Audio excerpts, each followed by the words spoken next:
Our citrus have arrived. Everybody has been waiting. And we now have lemons, limes, and we have fig trees. I chose a Meyer lemon to plant into this container. But guys, when you plant citrus, there are some basic steps that you need to really know to make sure that you really produce those beautiful lemon fruits that you want. So number one, what's really important is that you have a really good, well-draining potting soil. That's very important. Number two, it's really important that you keep that soil evenly damp. Don't let it dry out too much, but also you don't want soggy soil either. Number three, what's really important is that it gets lots of sunlight. This is a lemon tree, guys. It needs tons of sunlight to feel happy and to produce lemons.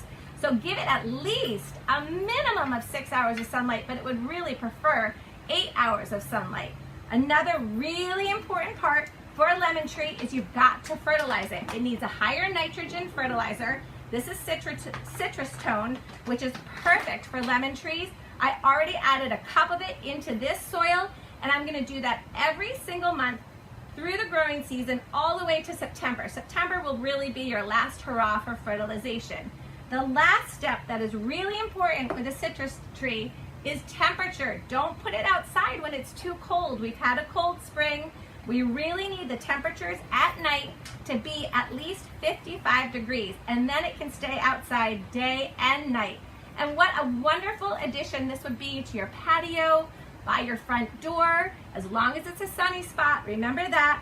And then of course, make it pretty. Like we put this citrus tree into a pot, but we didn't just stop there. I've added in gorgeous Sensation Nemesia, this gorgeous white geranium, and of course, we love this Diamond Frost. This is one of our go-to plants always because it blooms forever and it can handle all kinds of temperatures.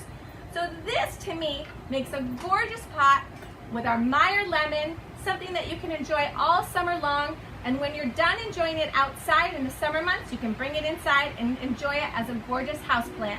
Thanks so much. See you next time.